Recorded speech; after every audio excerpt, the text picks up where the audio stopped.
Wir sind dem Herrn wieder dankbar, dass wir hier Nous sein sommes à können. nouveau reconnaissants au Seigneur de pouvoir être ici. Viele von uns haben Beaucoup ein gewisses Lächeln d'entre auf nous dem Gesicht, wenn wir ont an den Sonntag denken. encore le sourire sur le visage quand nous pensons Beides à kann dimanche man dernier wie man will. et d'autres sont un peu attristés. Ich selbst On peut habe voir les deux choses comme on eine veut. solche Betrübnis Pour ma part, hinter mir, j'ai expérimenté die im letzten les derniers jours une ganz selten tristesse comme hatte und je l'ai rarement éprouvée.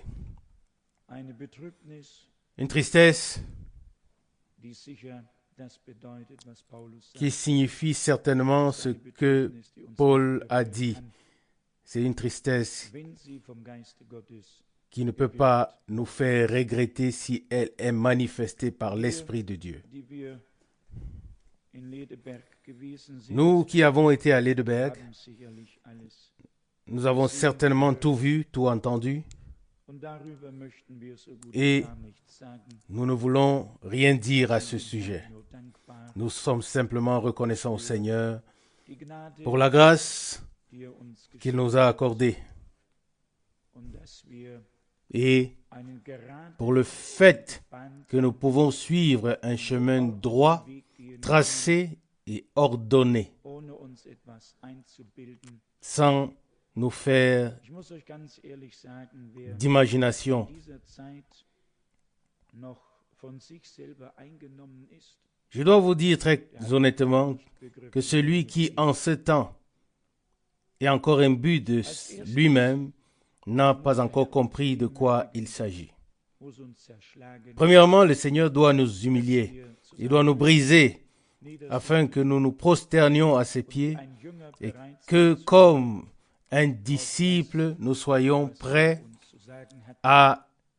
écouter ce Und qu'il wenn a à jemand nous nach dire. vorne geht in der Meinung, Et si quelqu'un vient ici devant en pensant qu'il sait beaucoup et qu'il va le transmettre heute alle aux autres, sitzen, alors tous ceux qui sont assis le remarquent überhaupt nichts qu'une getan telle connaissance ne sert à rien geholfen wird. et n'aide personne. Ich habe Bruderliebe geübt, J'ai pratiqué l'amour fraternel sagen zu können. et je pense pouvoir le dire après toutes Ich weiß, les années. die ersten Versammlungen Je sais que lorsque les premières réunions Brüdern von außerhalb, avec les frères de l'extérieur devaient avoir da lieu, hat der Herr hier le Seigneur Gemeinde eine Weissagung, a donné une prophétie ici dans l'assemblée par l'intermédiaire dass ich mich nicht de la sœur Rousse, in die zweite Reihe, sondern disant que je ne devais pas me mettre en arrière einnehmen, den au Gott deuxième rang, mais que je devais prendre la place que Dieu m'avait assignée. und nicht ernst Je n'ai pas écouté, genommen. Manche Leid je n'ai pas pris au sérieux erlebt. et nous avons expérimenté certaines choses qui ont causé du tort. Ich meine, am Sonntag wieder versagt zu Et je pense encore avoir échoué dimanche dernier, meinen Brüdern den d'une Vorrang part geben wollte, en voulant donner la priorité à mes frères, Gott nicht zu seinem d'autre Glück part, ließ durch meine Handlung. Und es hat mich alles so bewegt, d'autre part par mon agissement, geschlagen, je n- dass ich bis jetzt noch n'ai pas laissé Dieu agir. Tout cela m'a tellement bouleversé et abattu Seite wissen wir, dass que je ne m'en suis pas encore remis. es sei denn, D'un autre côté, nous savons que Dieu ne laisse rien arriver wir haben es qui ne soit dans sa volonté. Nous avions de bonnes intentions. vom Saß, ich hätte Et lorsque j'étais assis sur l'estrade, der Vormittag versammelt j'aurais pu regarder l'horloge pendant la réunion du matin, pendant que le frère parlait Tate et lisait toutes ces situations. urplötzlich. Et soudain, Ich glaube, das war die je Art, crois que c'était la manière in der die Hand des Herrn, avec laquelle la main du Seigneur als ihnen ein venait sur les hommes de Dieu offenbart wurde, quand une parole leur était révélée. aus heiterem Himmel Comme venant de nulle part, kam das Wort des la Herrn. parole du Seigneur est venue à moi, Es erfüllt sich aufs Neue, disant, was damals ce qui s'est passé autrefois s'accomplit à nouveau. und sage J'aurais pu me lever et dire, ainsi parle le Seigneur, aufgrund des Wortes, das mir zuteil sur base de la parole qui m'a été ohne donnée, zu wissen, wo es sans in savoir welchem où Zusammenhang elle se trouvait ni dans quel contexte. kam, Mais la parole est venue. Lehrstuhl Moses. Quelle parole! Les scribes et les pharisiens se sont assis sur la chair de Moïse. Et le Seigneur s'adressa à tout le peuple et à ses disciples, et il a confronté les scribes. Et l'Esprit du Seigneur a dit en moi, la même chose se répète maintenant. À l'époque, les scribes et les pharisiens se référaient à Moïse comme leur prophète, comme leur homme, et citaient ses paroles sans avoir la révélation du Saint-Esprit, sans les classer correctement dans le contexte biblique. Je me suis retenu, sinon je l'aurais interrompu et j'aurais dit premièrement ce qui devait être dit. Mais d'un autre côté, cela nous a à tous donné l'occasion de voir comment on prêche là-bas et comment tous ceux qui ont adopté cette manière et de voir aussi tous ceux qui ont adopté cette manière de prêcher. Et cela nous a certainement touché le cœur et nous a rempli d'une grande tristesse de voir que de telles choses se produisent dans ce temps.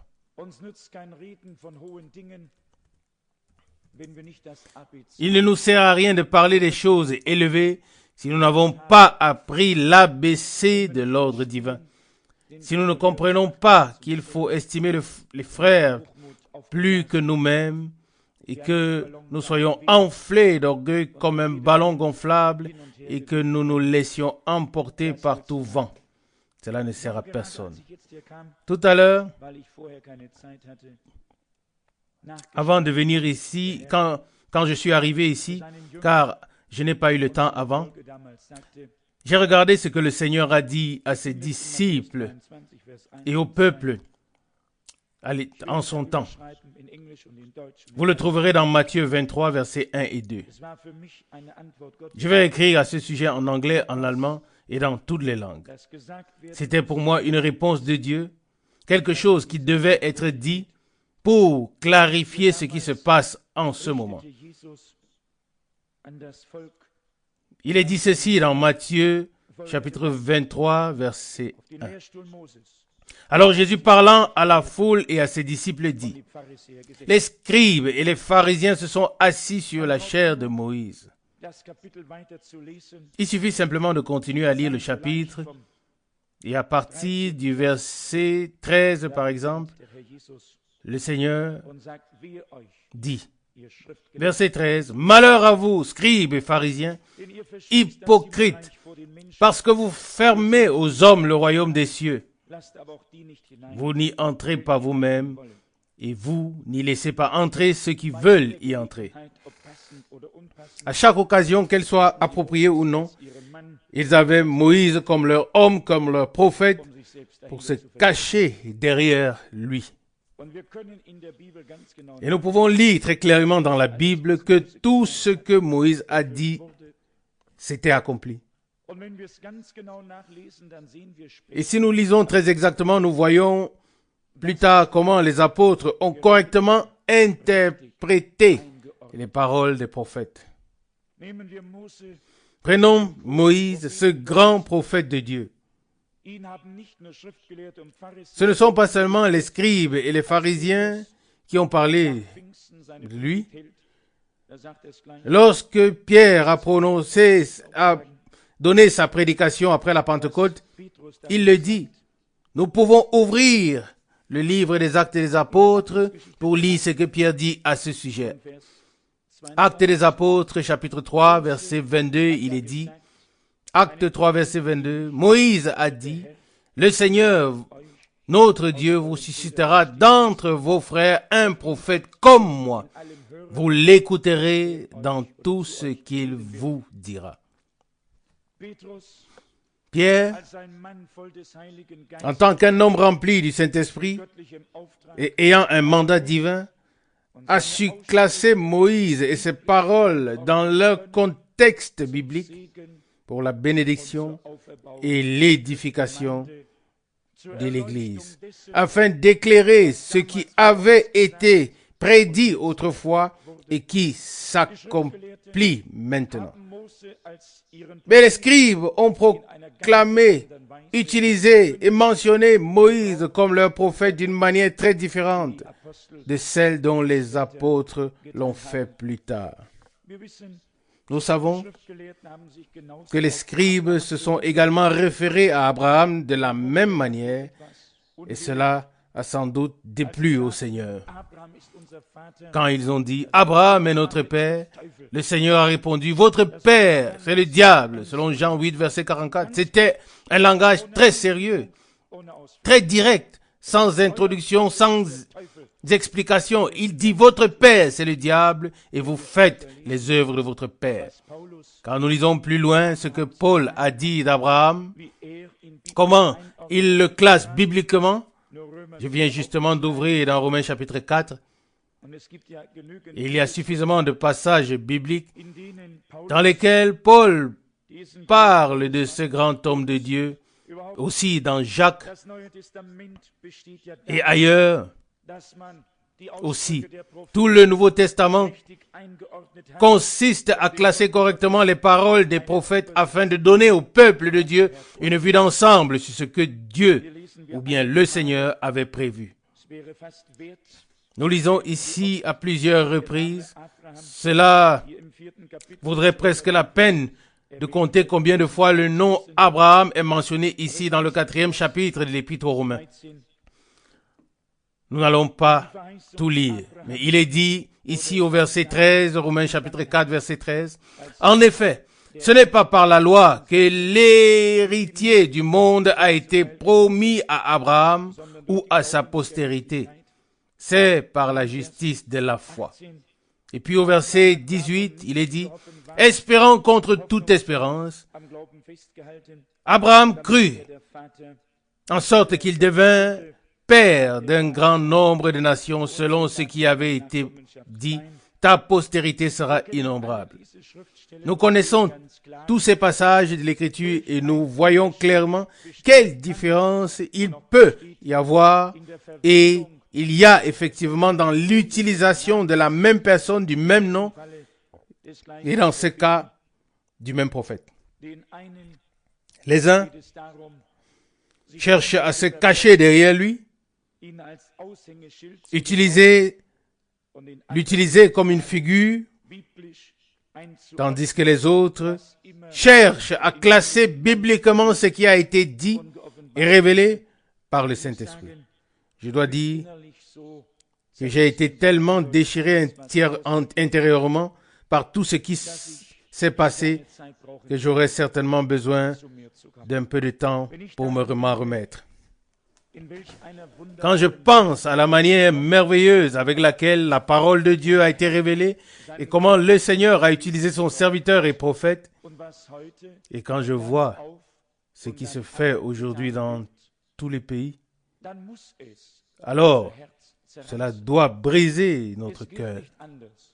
Il ne peut pas en être autrement. Les choses ne sont pas d'une manière ou d'une autre indépendantes de ce qui se passe actuellement. Mais d'une certaine manière, nous sommes tous concernés. Nous sommes tous complices. Nous sommes tous identifiés à ce qui se passe. Et c'est pourquoi ça nous touche profondément. Mais nous savons que Dieu arrivera à ce qui lui revient de droit. Et moi, personnellement, je pense que nous devrions plus prier et plus remercier Dieu. Il n'est pas question de la connaissance, de toute la connaissance. Ce qui importe, c'est que Dieu puisse se révéler en nous et à travers de nous. Ce qui importe, c'est que la nature de Jésus, sa vie, son esprit se manifeste. Ou alors, devons-nous encore chercher ce qui nous plaît d'une manière ou d'une autre? Je crois que nous avons appris à renoncer à nous-mêmes en ce lieu. Et je veux dire par là que pour tous ceux ou toutes celles qui veulent être quelque chose, il s'est vite avéré que nous ne sommes rien.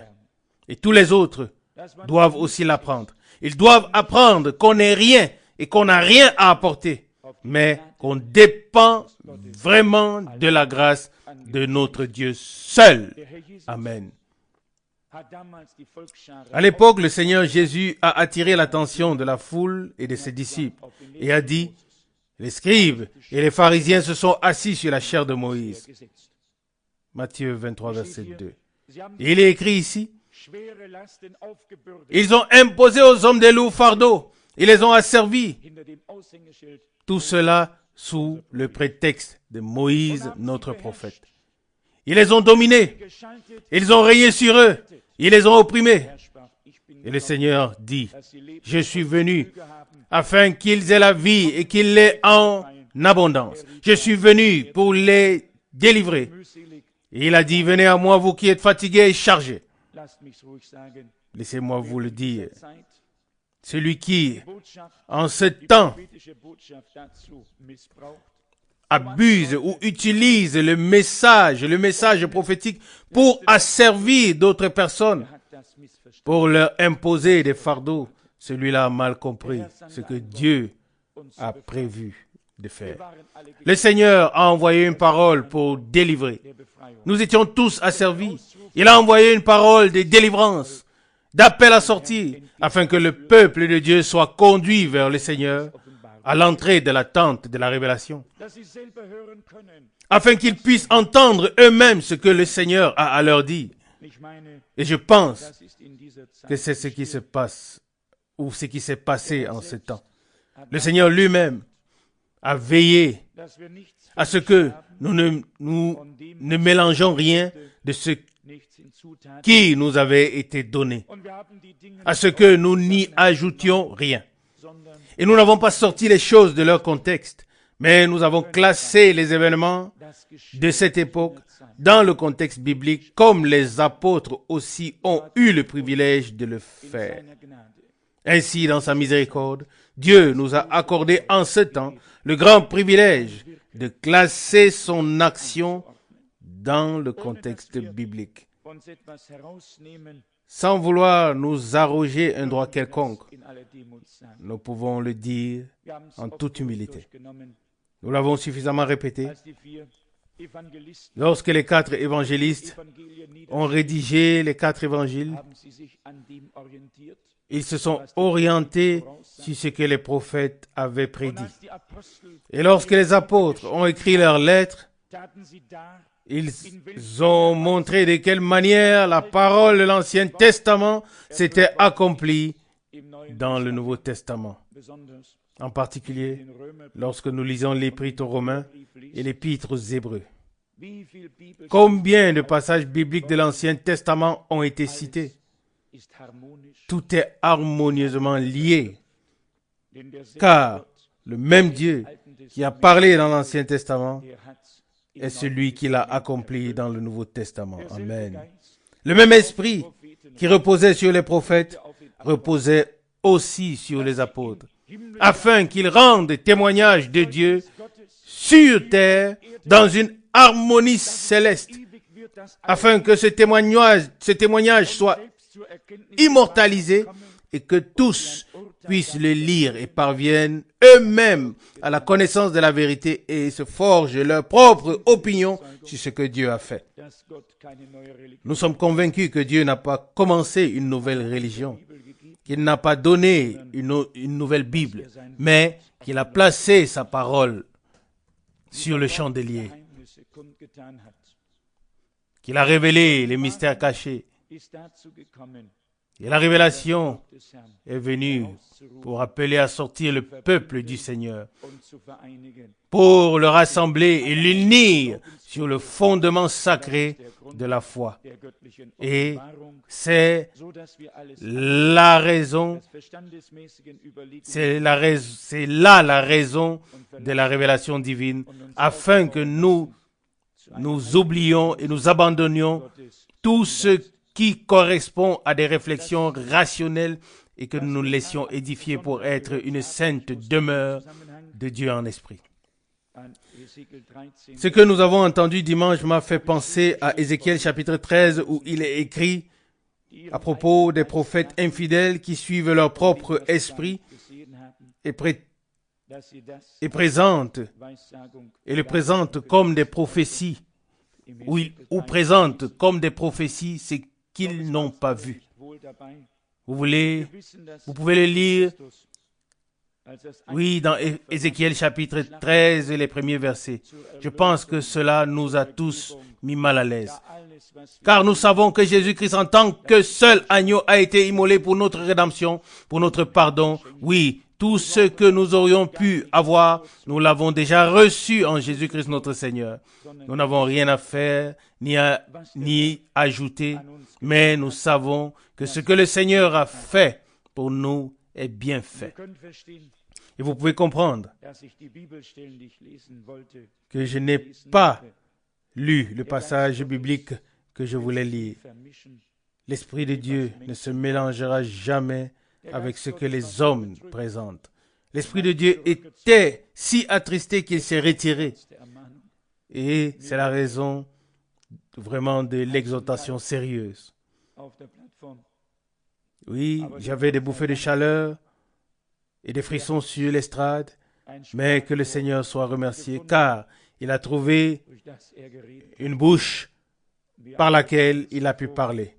Et nous étions tous heureux, et moi aussi j'étais heureux de ne pas avoir eu à parler, car si je l'avais fait, je n'aurais de toute façon pas été la personne appropriée pour cela.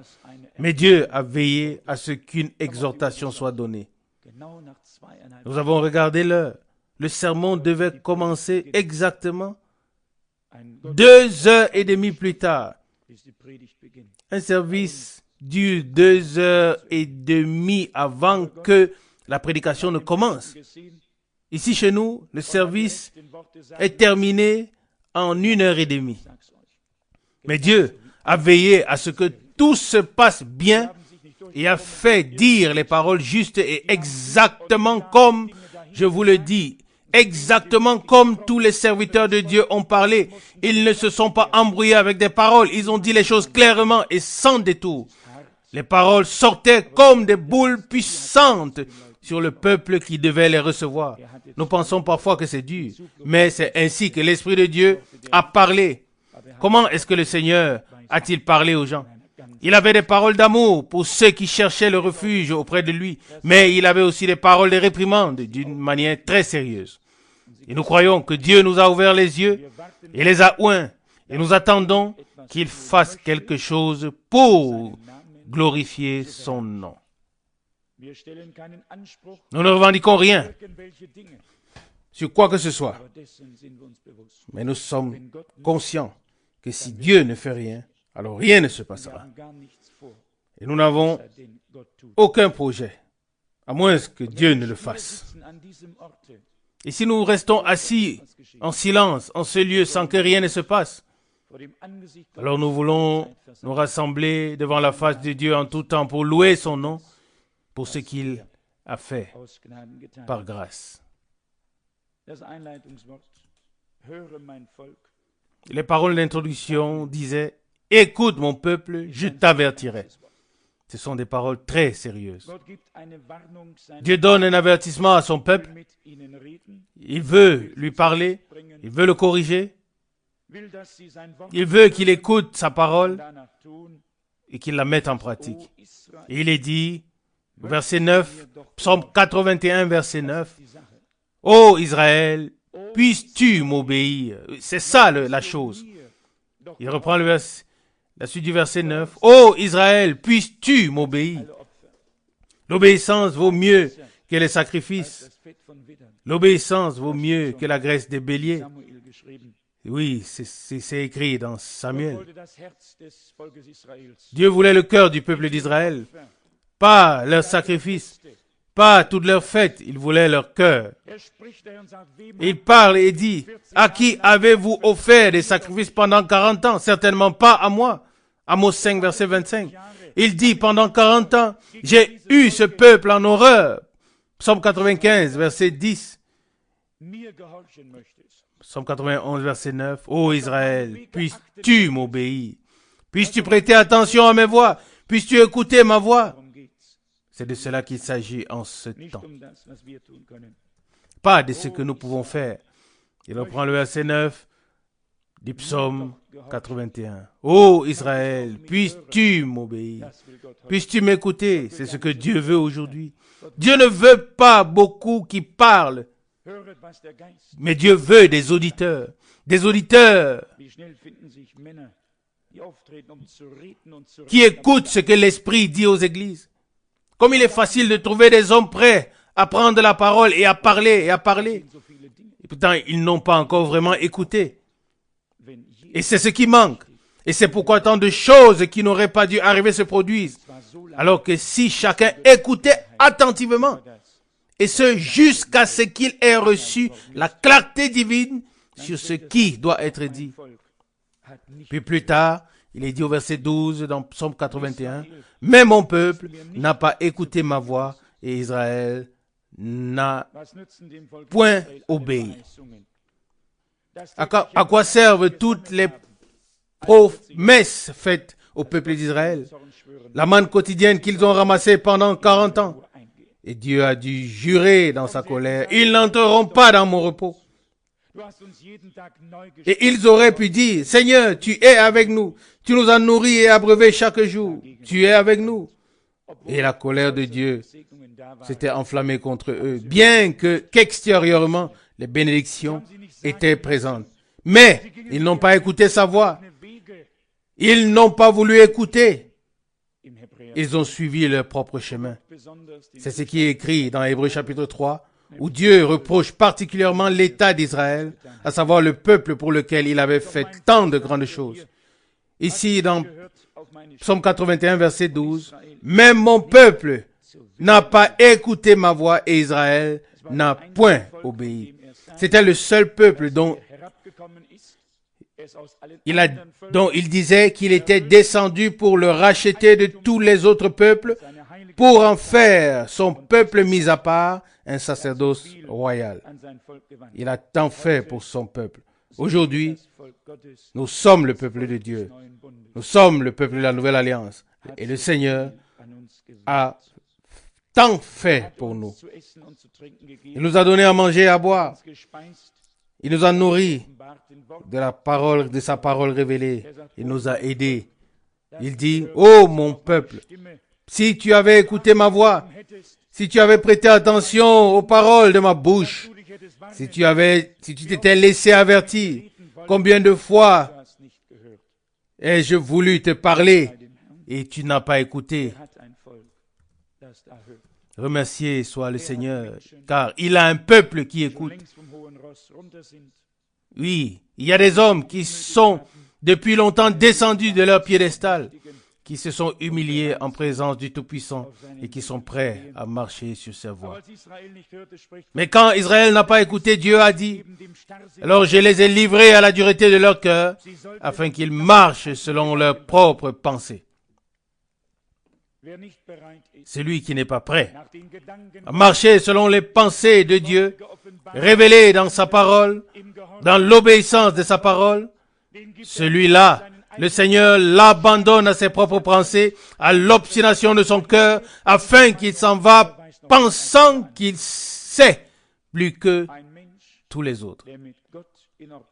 Un homme qui est en paix avec Dieu ne s'élèvera pas au-dessus des autres. Tout au contraire, il se considérera comme le plus petit, à qui la grâce du Seigneur a été accordée. Mais ici, il est dit que Dieu les a livrés à leurs propres pensées, à l'obstination de leur cœur. Verset 13 de Psaume 81. Dieu dit, par l'intermédiaire du prophète Ésaïe, « Autant les cieux sont élevés au-dessus de la terre, autant mes pensées sont élevées au-dessus de vos pensées et mes voix au-dessus de vos voix. » Ésaïe 55, verset 9. Mais ici, après que Dieu leur ait révélé ses pensées par sa parole et leur a montré le chemin et qu'ils n'étaient pas prêts à renoncer à leurs propres pensées et à suivre le Seigneur, il les a livrés à l'obstination de leur cœur et ils ont suivi leurs propres pensées. Et puis, le Seigneur dit néanmoins, « Oh, si mon peuple m'obéissait, si seulement mon peuple m'obéissait. » C'est le verset 14. Dieu s'est donné tant de peine depuis le commencement. Et il dit au verset 14, psaume 81, « Oh, si mon peuple m'écoutait, si Israël marchait dans mes voies. » Verset 15, « En un instant, je confondrai leurs ennemis. Je tournerai ma main contre leurs adversaires. » Ça, c'est tout à fait différent. C'est la voix de Dieu pour nous. Combien de fois pensons-nous devoir lutter contre les forces ennemies? Comme le dit les Saintes Écritures, le diable règne encore sur cette terre. Mais si nous marchons dans les voies de Dieu, alors le Seigneur élève sa main contre tous ses ennemis qui sont aussi nos ennemis. Et le Seigneur règne au milieu de ses ennemis jusqu'à ce qu'il ait fait de son marchepied. Mais nous devons le reconnaître, nous devons l'apprendre. Israël n'aurait pas eu besoin de combattre. Tant qu'ils marchaient dans les voies de Dieu, Dieu combattait pour eux. Il a fait entendre aux ennemis le bruit semblable à celui d'un char. Et ils ont pris la fuite. Et il n'y avait rien. Mais Dieu a combattu pour eux. Il a remporté chaque bataille pour eux. Et il dit, restez calmes, je combattrai pour vous. Exode 14, verset 14. Il pouvait dire, vous ne verrez plus jamais les Égyptiens tels que vous les voyez aujourd'hui. Il les a fait périr dans les eaux après que le peuple d'Israël eut traversé. Tant qu'ils ont marché dans les voies de Dieu, le Seigneur a tourné sa main contre leurs ennemis, les a détruits, les a vaincus, les a battus jusqu'à leur destruction et a donné la victoire à son peuple par grâce. Verset 14, Psaume 81. Oh, si mon peuple m'écoutait, si Israël marchait dans mes voies. Verset 15. En un instant, je confondrai leurs ennemis et je tournerai ma main contre leurs ennemis. Oui, c'est ce que nous souhaitons tous. Oui, nous souhaitons tous que la gloire de Dieu soit manifestée. Que le Seigneur puisse étendre sa main comme au commencement. Oui, l'Église primitive pouvait prier. Ô Seigneur, étends ta main. Fais des miracles et des signes. Donne à tes serviteurs la puissance d'annoncer ta parole et accorde la victoire partout où ta parole est proclamée et révèle ta puissance, manifeste ta puissance et ta gloire. Et quand ils eurent prié ainsi, la ville fut ébranlée et le Seigneur les a bénis au-delà de toute mesure, selon Actes 4, versets 29 à 31. J'ai un profond désir dans mon cœur que nous puissions saisir Dieu, que nous puissions nous accrocher à Dieu comme Jacob et que nous puissions dire, je ne te laisserai pas tant que tu ne m'aies béni, selon Genèse 32, verset 26. Que nous ne nous contentions pas de passer, mais que nous fassions une nouvelle expérience avec Dieu. Il n'y a pas d'autre moyen pour que nous soyons aidés, si ce n'est de suivre le chemin que le Seigneur a tracé pour nous. Et si nous acceptons les pensées de Dieu, et si nous croyons de tout notre cœur à sa parole, et si nous marchons dans ses voies avec obéissance, alors sa main sera une bénédiction sur nous et un jugement sur nos ennemis. Il nous donnera la victoire et la défaite à nos ennemis, afin que soit manifeste que Dieu est de notre côté. Nous n'avons rien à demander. Nous ne sommes rien. Mais nous nous réjouissons d'avoir trouvé grâce devant le Dieu Tout-Puissant. Nous ne voulons rien d'autre que de marcher humblement avec lui jusqu'à ce qu'il lui plaise de couronner de victoire ceux qui sont humiliés, d'avoir pitié d'eux et de révéler sa puissance et sa gloire parmi eux. Nous ne voulons pas juger non plus, bien au contraire. Nous voulons que le peuple de Dieu, aux quatre coins du monde, reconnaisse la vérité, soit libéré d'eux-mêmes et de toute erreur, afin d'être unis à la vérité et remplis de l'esprit de vérité. pour pouvoir marcher dans l'obéissance sur les voies de Dieu. Et nous ne cesserons pas de prier et de supplier jusqu'à ce que le reste, oui, ceux qui en font partie, qu'ils puissent reconnaître les voies de Dieu et soient prêts à les suivre. Que Dieu crée en nous une profonde compassion pour nous-mêmes, pour notre condition, pour tous nos frères et sœurs, afin que s'accomplisse ce qui est écrit dans Ézéchiel 9. Ceux qui pleuraient et se lamentaient sur toutes les abominations et les détresses qui étaient dans le peuple d'Israël, dans la ville du Seigneur, ils furent marqués afin qu'ils ne fussent pas tués lorsque le jugement s'abattit sur la ville. Ézéchiel 9, verset 4. Dieu a un peuple sur la terre qui ne vit pas pour lui-même, qui ne ressent pas pour lui-même, mais dans lequel l'Esprit de Dieu peut accomplir certaines choses qui ne sont pas accessibles à d'autres, car nous voulons que Dieu nous bénisse, qu'il fasse de nous, qu'il nous utilise pour être des bénédictions. Nous voulons être en paix avec tous les hommes, mais premièrement, nous voulons que la paix de Dieu qui surpasse toute intelligence règne dans nos cœurs et dans notre esprit. J'espère que nous avons tous bien compris. Nous sommes heureux que Dieu ait eu des serviteurs et des prophètes. Il n'y a aucun endroit, sauf peut-être en Amérique, là où on a entendu les enregistrements de Frère Branham, où tant de prédications ont été écoutées, crues de tout cœur et acceptées comme ici. Mais nous le disons en toute franchise, il ne s'agit pas de la personne de Frère Branham. Il s'agit de la révélation de la parole, classée bibliquement, qui donne au peuple de Dieu une base divine et claire sur laquelle il peut se tenir. Amen. Nous l'avons vu, les scribes et les pharisiens avaient Moïse comme leur prophète numéro 1. Il n'en était pas autrement. Ils n'ont parlé d'aucun autre comme de leur prophète Moïse. Il avait reçu la parole de Dieu, il avait ceci, il avait cela, il avait encore cela, il avait les commandements, il avait reçu tant de choses de Dieu. Et ils en parlaient chaque sabbat dans toutes les synagogues, dans le temple. Et le Seigneur dit, les scribes se sont assis sur la chair de Moïse. Tout ce qu'ils vous disent, faites-le, mais eux-mêmes, ils n'y touchent pas du petit doigt. Ils vous chargent de toutes les charges, mais eux-mêmes, ils ne touchent à rien. Ils ont enlevé la clé de la connaissance et eux-mêmes, ils n'y sont pas entrés et ils ont empêché d'y entrer ceux qui voulaient entrer. Le Seigneur les a jugés sévèrement.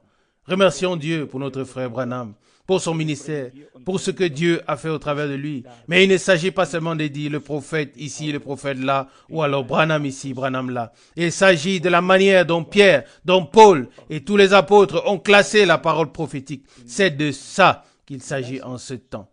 Et c'est notre tâche.